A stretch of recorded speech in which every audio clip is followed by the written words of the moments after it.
Um dos nossos membros da coordenação, um dia antes da manifestação, tiveram pessoas mascaradas na sua casa.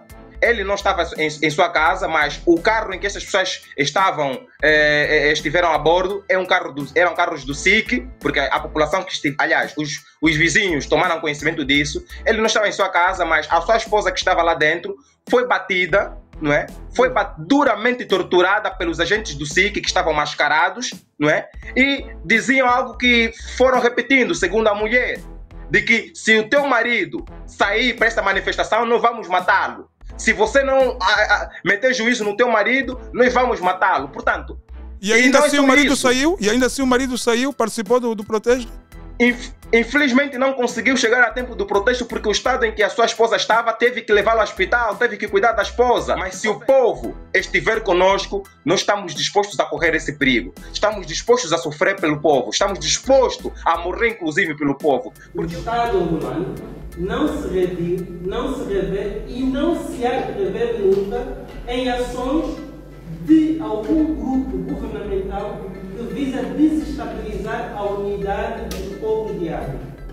Faço essa apelação fazendo uma nota quanto à situação que viveu com o nosso Papá Nkama no aeroporto 4 de fevereiro. O nosso pedido de desculpas. Aiuê, Mwangolê, Mwangola. Já não é novidade para ninguém. O país vive uma nova realidade. Os angolanos enfrentam uma nova realidade. O preço do combustível em Angola voltou a subir. Neste caso, estamos aqui a falar do gasóleo, que em menos de um ano subiu 2 vezes. E para o azar dos angolanos, isso por imposição do Fundo Monetário Internacional, o governo angolano diz que o preço do combustível vai continuar a subir. Desde as 0 horas de sexta-feira, dia 4 deste mês, que os automobilistas deixaram de pagar os habituais 300 kwanzas, passando a pagar 400 kwanzas por litro. Resultado, de forma imediata, tão logo essa medida foi anunciada, registrou-se no país uma cadeia de aumento de preços dos produtos e serviços de primeira necessidade.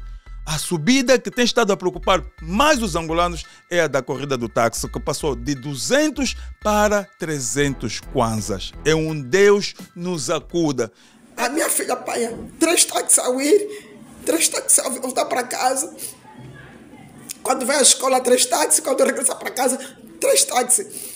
Eu não quero acreditar, não quero acreditar. Meu Deus, o povo vai sofrer muito. Mas então, governador tem conselheiro, administrador tem conselheiro, ministro tem conselheiro, presidente tem... Mas então costuma aconselhar o quê, senhor? Meu Deus, que ninguém ouve. O povo vai sofrer. Vocês não têm noção. O povo vai sofrer.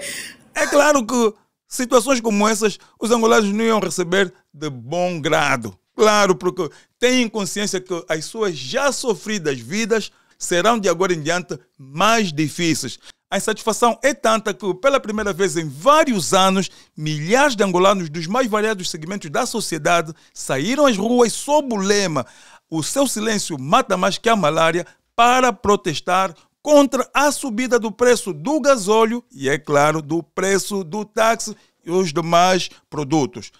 O secretário do Bloco Democrático, Adilson Manuel, foi um dos organizadores da manifestação do passado sábado. Adilson Manuel, o preço do gasóleo sobe de 300 e passa para 400 kwanzas. Isso, quer dizer, entrou em vigor a partir das 0 horas do dia 4 deste mês de julho, mas segundo as autoridades angolanas, o preço deixa-me só ver aqui. Segundo as autoridades angolanas, a política de retirada de subsídios visa reduzir o peso das despesas públicas e redicionar recursos para setores prioritários como a saúde e a educação. Na qualidade de um dos organizadores do protesto, não colhe esta resposta, ou seja, esta justificação dada pelo governo angolano? Sim, não. Definitivamente nós estamos em um assunto que o governo angolano entendeu recolocar para poder simplesmente desviar aquilo que é a atenção da situação. Porque, Angola, é o seguinte, nós estamos a falar de um aumento considerável de 37,5%. 37,5%. Portanto, é um aumento exponencial, fora do normal. Por quê? Se estivermos aqui a contemplar que, na verdade, o governo entendia realocar mais verbas para setores prioritários, como a saúde, a educação, por exemplo, existiam outras medidas a serem cauteladas. Por quê? O preço do combustível, não é, tem um efeito bola de neve, tem um efeito em que acabará por também transformar completamente o que aquilo que é a vida econômica das famílias e dos cidadãos, por conta do seu impacto direto na vida das pessoas. Porque os serviços públicos ou privados e também os bens de consumo necessários para a subsistência das famílias dependem intrinsecamente daquilo que é os bens como combustíveis. Portanto, a subida do combustível vai impactar diretamente a vida das famílias de forma drástica.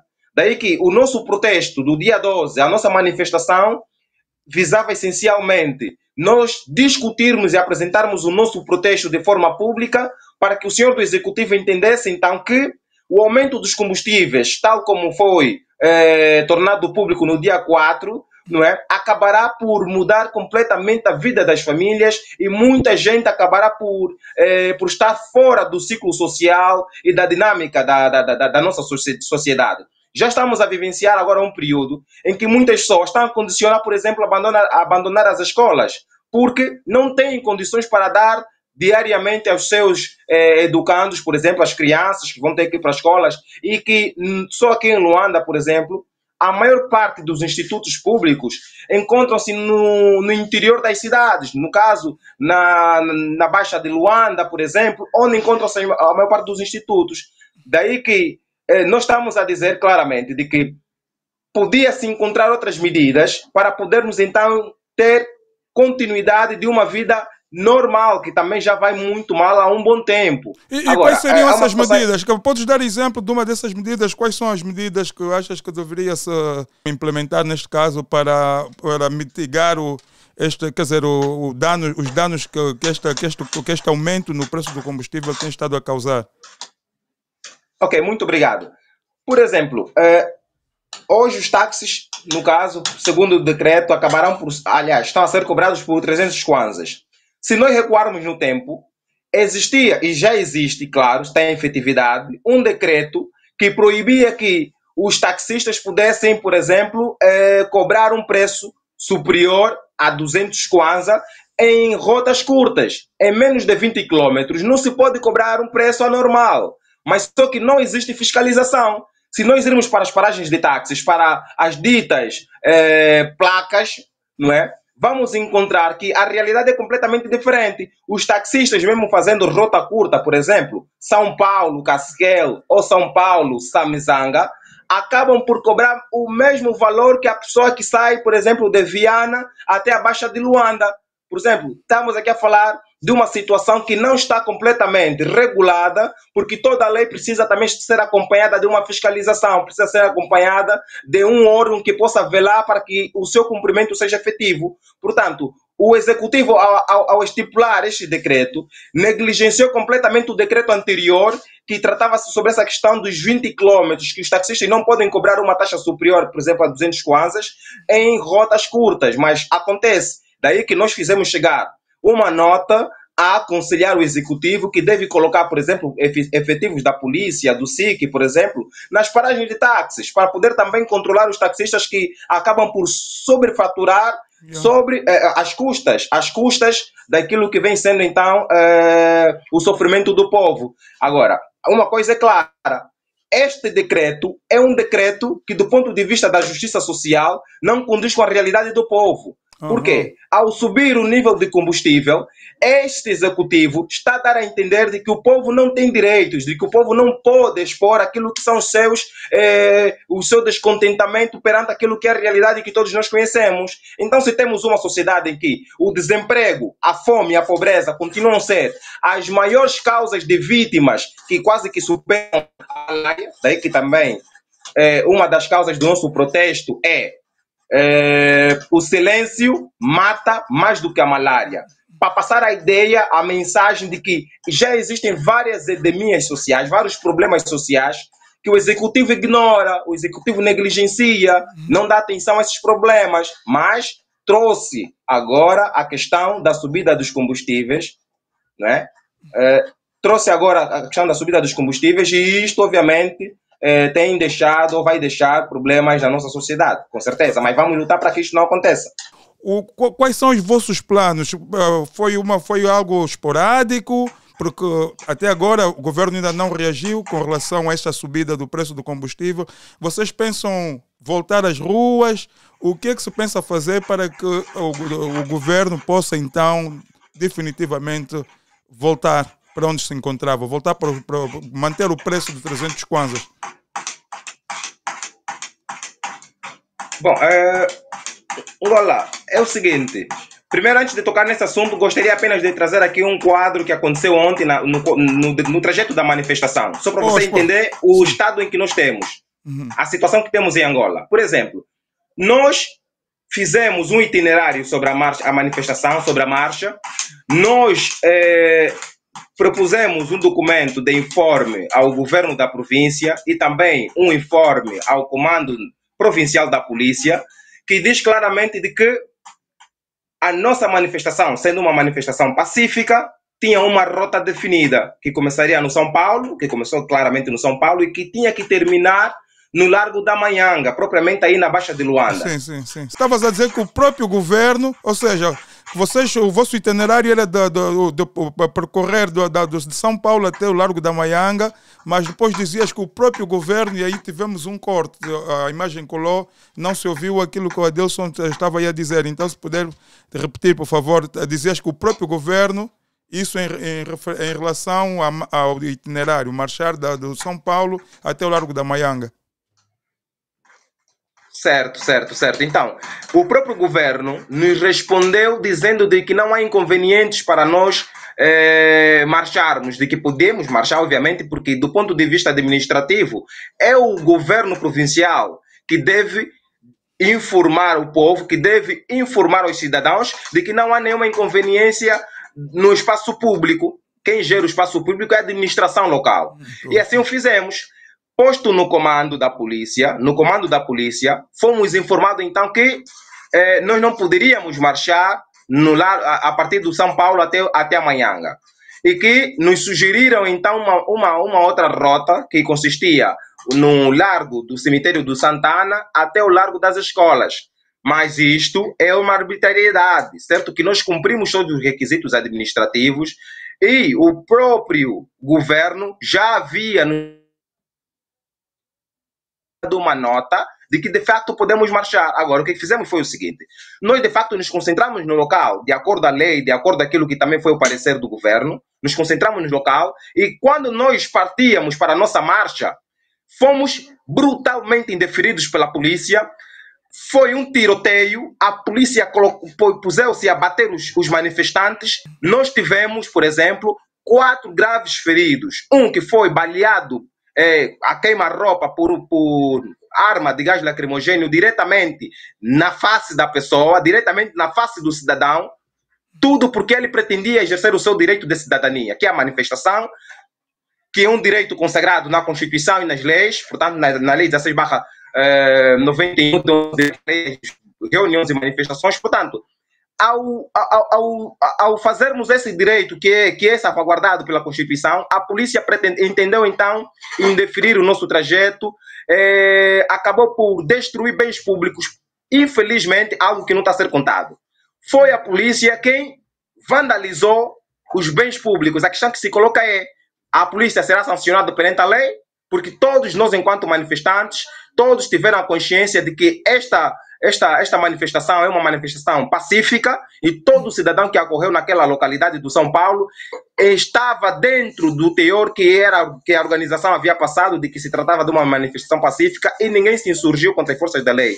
Mas a polícia, ao expor então essa situação de agressão perante os manifestantes, mostrou claramente de que se trata de uma polícia repressiva, de uma polícia que visa essencialmente cumprir aquilo que é o itinerário do executivo, cumprir aquilo que é apenas o Estado autocrático que existe atualmente em Angola. Angola é um Estado autocrático onde os direitos e liberdades fundamentais não são exercidas como deve ser, as pessoas são brutalizadas ao expor aquilo que é a sua opinião. Portanto, a nossa manifestação foi indeferida e nós estamos agora a projetar já um caminho novo para podermos então continuar com o nosso protesto contra os combustíveis, e o nosso protesto vai continuar porque o nosso protesto não pode ser silenciado e nem pode ser calado pelos senhores do Executivo e o Governo, porque o poder em Angola é o povo. Se o povo diz que não quer, se o povo entende que não está a ser cumprido vários pressupostos, como por exemplo, antes da subida do preço dos combustíveis, o governo devia fazer uma escutação pública, falar com as pessoas, o governo devia ir ter com a Associação dos Taxistas,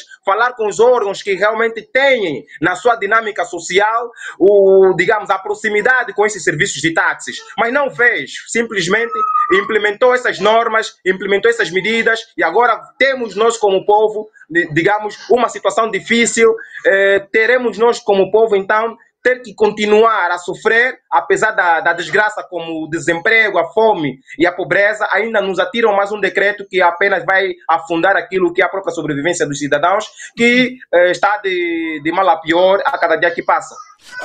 Adilson Manuel, geralmente o que a gente tem estado a ver nos últimos tempos é que quando se convoca manifestações de protestos, principalmente em relação a medidas tomadas pelo Executivo que são contrários aos interesses do povo, o número de pessoas que se predispõem ou que se apresentam nestes protestos é muito reduzido, mas ontem vimos o contrário, muita gente, membros da sociedade civil, militantes de partidos políticos, ou seja, a sociedade respondeu de forma positiva ao vosso chamado. O que aconteceu desta vez? O que tu achas que esteve na base desta adesão assim maciça de tanta gente, tantas pessoas? Bom, eu acredito, e também isso não é obra do acaso, não é obra do acaso. O cidadão angolano é um povo que é esclarecido, mas é um povo que entende aquilo que deve fazer. Portanto, quando nós fizemos o apelo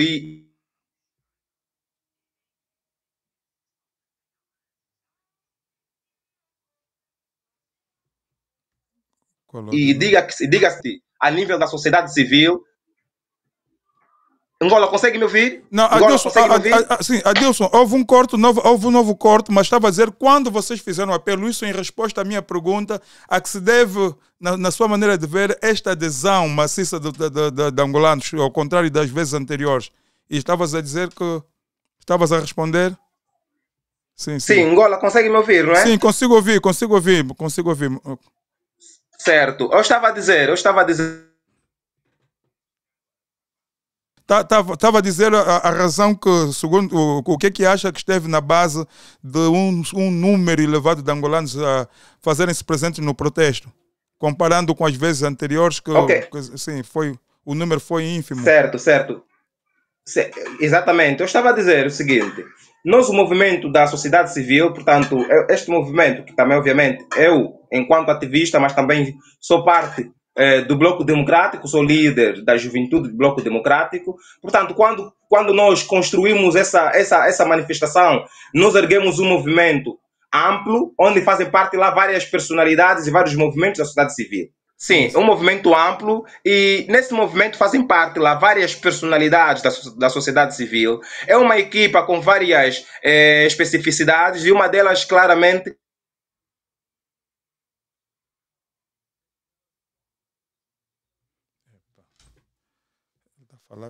é também as anteriormente existentes na sociedade civil que tinham como fim olhar para questões, por exemplo, das manifestações, as lutas cívicas, e o governo nesse quesito, o que é que fazia?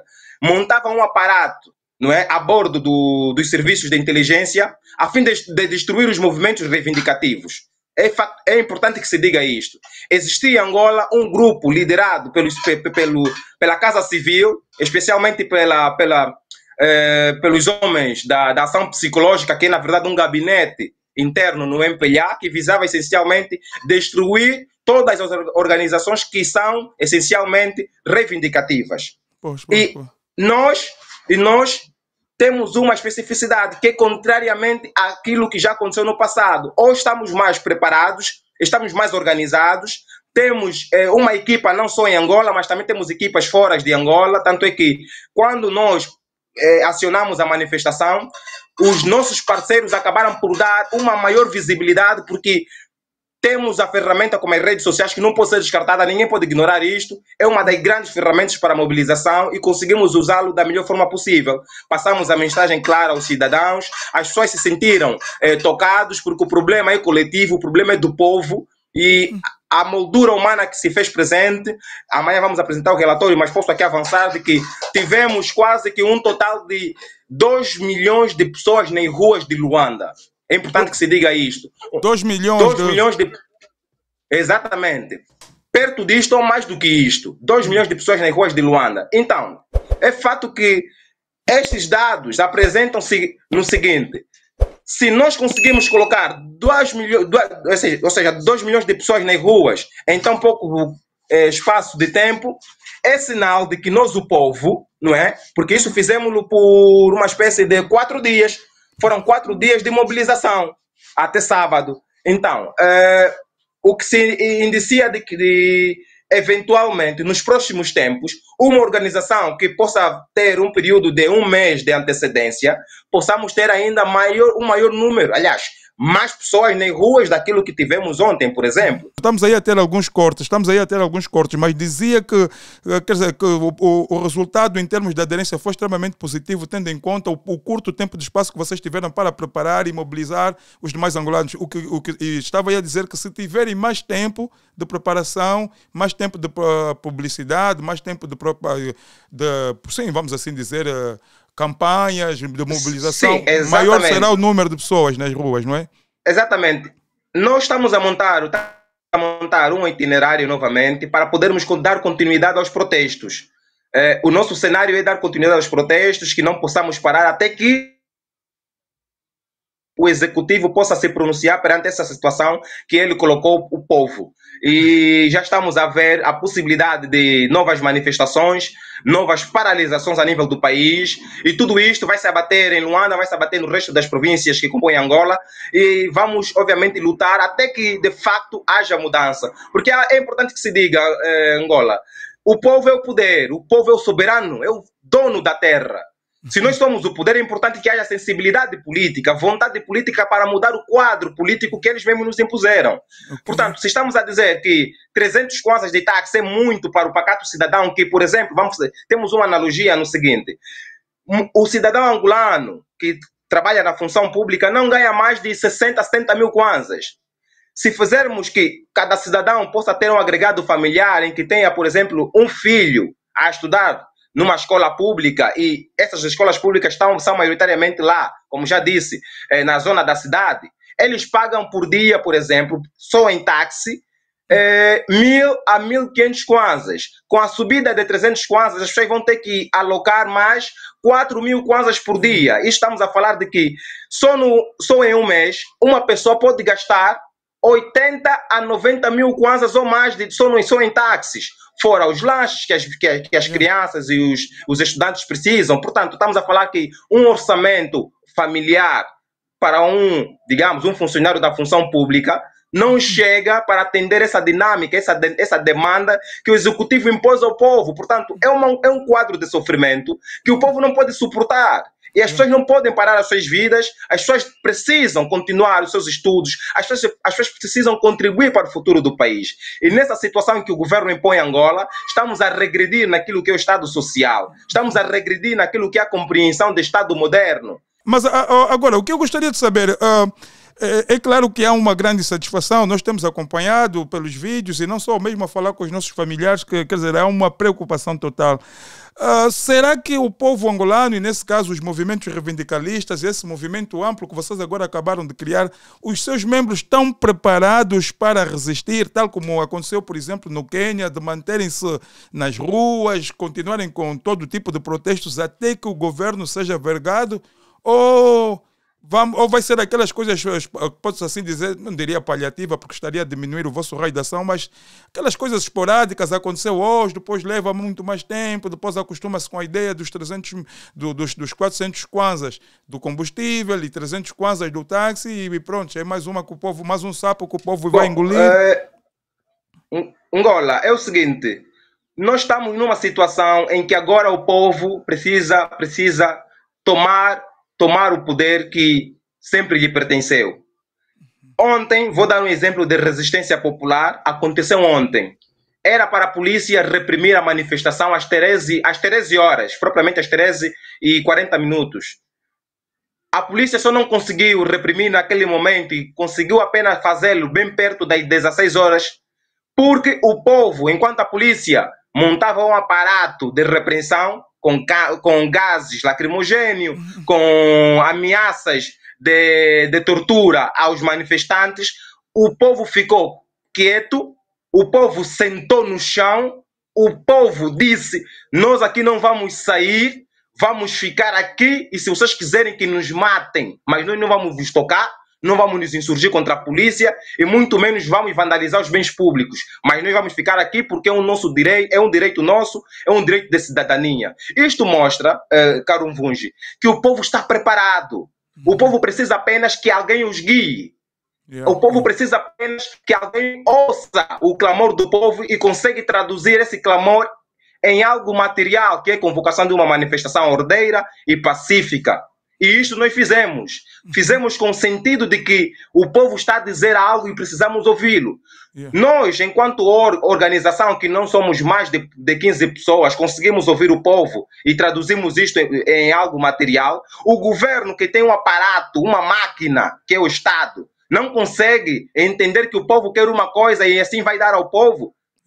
Tem que ser nós, enquanto sociedade civil, a servir mais ao próprio povo, nós a servirmos uns aos outros, enquanto existe um governo que acaba por gastar bilhões e bilhões em questões de viagens. Por exemplo, o presidente da República, nesse momento, como já é de conhecimento público, gastou mais de $1 bilhão só em questões de viagens. Enquanto isso, se nós fizermos um cálculo, entregarmos, por exemplo, para cada cidadão 1 milhão de kwanzas, estaremos a fortificar aquilo que é a nossa sociabilidade, estaremos a dar capacidade para que as pessoas possam crescer financeiramente e sairmos desse estado de pobreza e vamos criar, obviamente, renda para que outras pessoas possam ser empregadas. Agora, numa situação como estas, quem enriquece em Angola é o executivo. Quem enriquece em Angola é o governo. Quem não está com o MPLA está fora da situação, está fora do quadro de empregabilidade, está fora do quadro de inclusão, está fora do quadro de proximidade para os assuntos políticos e sociais.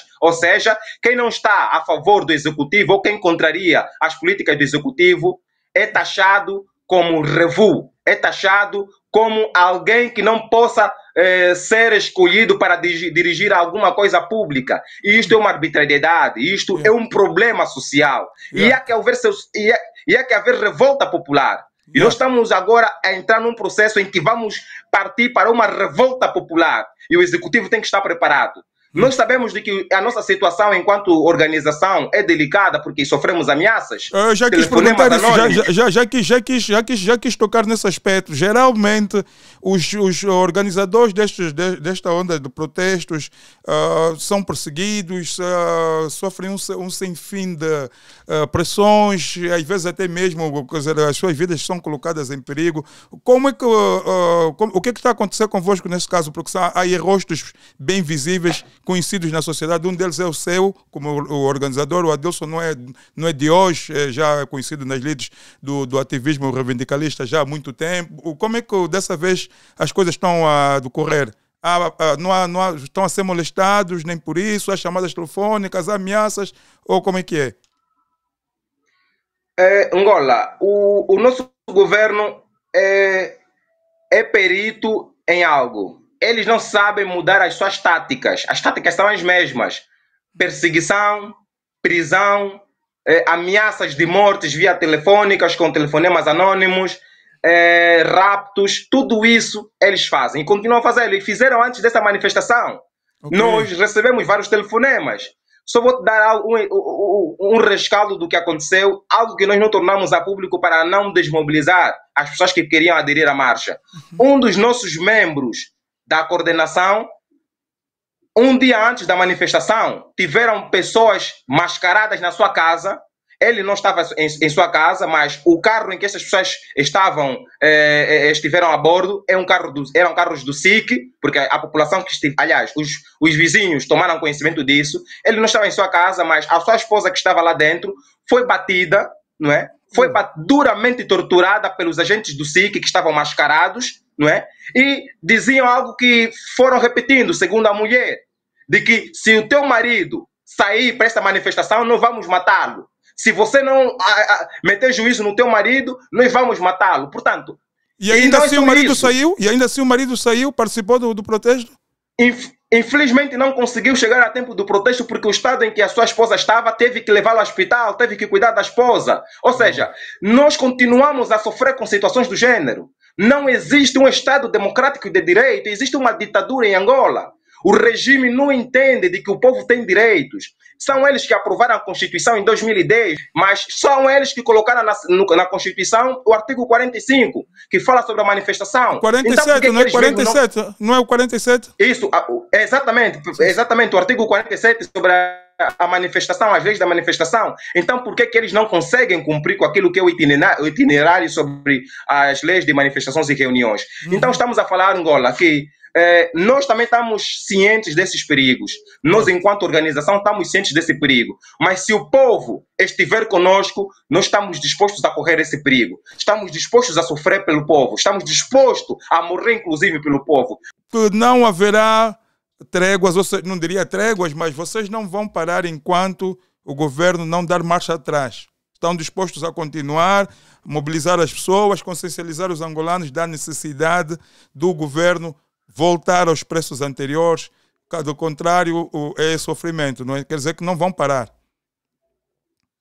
Não, claramente. Nós não vamos parar. Só para vocês terem a ideia, nós mesmo no período, após a manifestação, no mesmo dia de sábado, nós reunimos de imediato o grosso da coordenação para podermos reavaliar completamente as nossas táticas, reavaliar completamente as nossas medidas que tomamos, para poder prosseguir então com aquilo que vai ser o rumo do próximo ato, porque nós não vamos recuar se o governo não recuar. É isso. Adilson Manuel, muito obrigado. Foi um prazer conversar consigo. O jovem angolano residente em Portugal faz pedido de desculpas públicas em nome do povo angolano a Venâncio Mondlane. Okay. Tá bom. Tem que saber como finalizar para dar continuidade.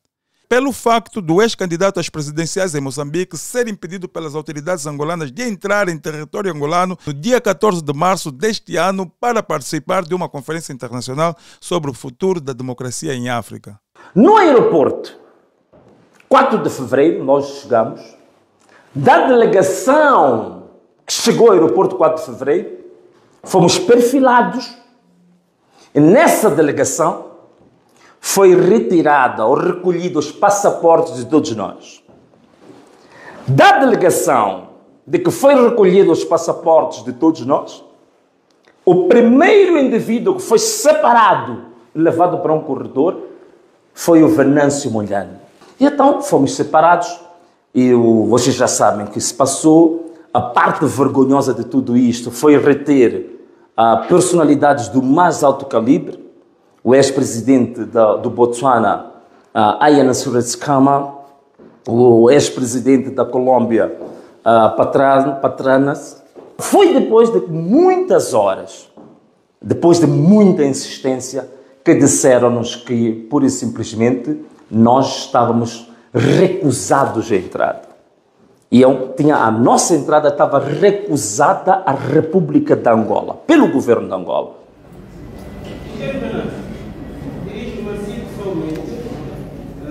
Fazer um pedido de desculpas, porque citou muito bem o Vinícius, o poder existe no Estado, o poder real. O governo é uma instituição mediadora, apenas, a quem o Estado empresta poder. O Estado angolano, representando pelos seus jovens que representam esse Estado, não se reviram, não se revêem e não se hão de rever nunca em ações governamentais que visam desestabilizar a unidade dos povos de África. Repito, o Estado angolano não se reviu, não se revê e não se há de rever nunca em ações de algum grupo governamental que visa desestabilizar a unidade dos povos de África. Faço essa apelação fazendo uma nota quanto à situação que viveu com o nosso Papá Nkama no aeroporto 4 de fevereiro. O nosso pedido de desculpas.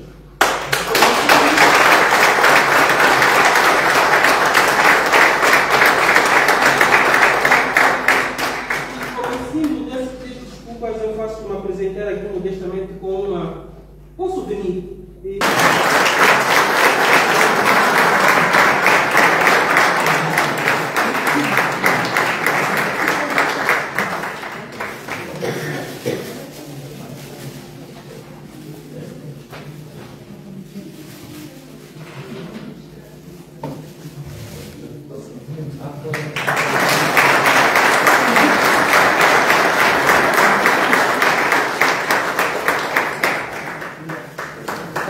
Esse souvenir representa um símbolo para marcar, passo Leonardo, esse marco, porque Angola e Moçambique não são nações antagônicas.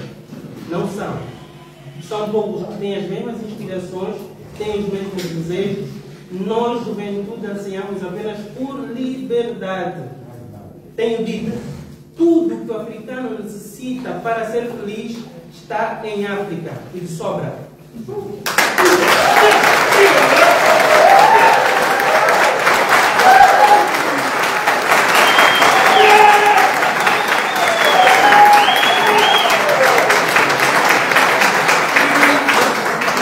Por culpa de uma mulher, a minha mãe, Ana Manuel Chiquita, uma mulher zungueira, implementou-me na cabeça o sonho de tornar-me presidente também algum dia.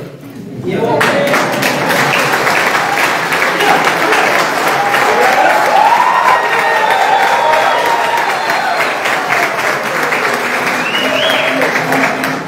Este jovem angolano chama-se Congola Nkosi e falou conosco. Quem é o Congola Nkosi e o que faz em Portugal? Congola Nkosi é um jovem estudante de doutoramento em Educação Física e Desporto na Universidade de Coimbra, bolseiro do INAB, e é um jovem que nesses últimos 3 meses decidiu abraçar forte a ideia empresarial. Acabamos de inaugurar a nossa empresa, a Mintegraçar, que eu peço a todo o vasto auditório que possa seguir as nossas páginas, seguir o nosso site, deixar comentários. E é um apaixonado pela vida, um cidadão do mundo. Este é o Congola Nkosi. E qual foi o objetivo deste encontro com o Venâncio Mondlane aí em Lisboa? O encontro hoje com o engenheiro Venâncio Mondlane foi um encontro de concertação, uma conversa livre e aberta com a juventude e não só, com toda a massa potencial eleitora, simpatizantes do partido Ana Malala. Então, como um amante da democracia, senti-me convidado a sair de Coimbra, a viajar até a Faculdade de Direito da Universidade de Lisboa. E foi um momento muito acolhedor, um momento de partilha, um momento de troca de ideias, um momento de aprendizado, um momento de troca de presentes. E o porquê do pedido de desculpas em nome dos angolanos? O que a gente sabe é que o Congola Nkosi não teve nada a ver com tudo aquilo que aconteceu no 4 de fevereiro. Será que era necessário fazer esse pedido de desculpas ainda mais em público? Aquilo foi uma ação de Estado. Por quê? Porque Estado somos todos nós. O governo é uma pequena conglomeração de indivíduos que representam o Estado.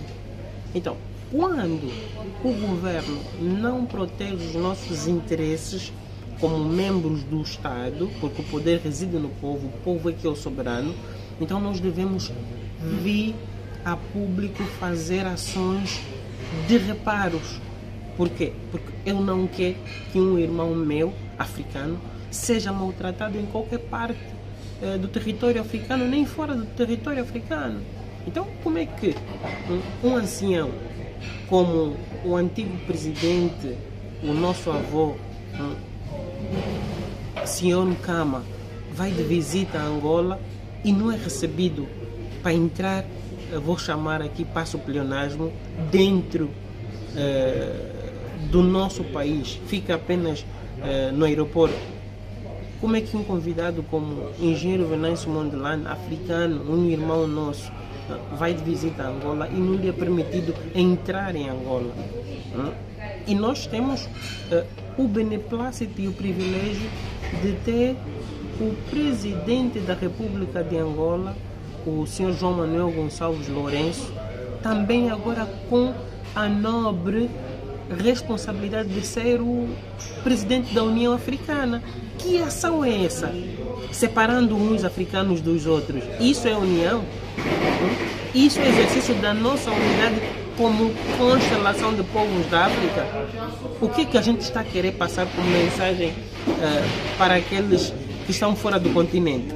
Que onde um africano for pode ser maltratado, destratado de qualquer forma, que é aceitável. Então, eu, como cidadão jovem angolano e africano e como cidadão do mundo, repudio e continuarei e continuaremos nós jovens africanos a repudiar maus tratos que sejam dados a jovens africanos dentro e fora do continente. Então, aquele pedido de desculpa foi um exercício de falar em nome de quase mais de 3 milhões de angolanos que não se reviram naquela ação que teve o governo de Angola.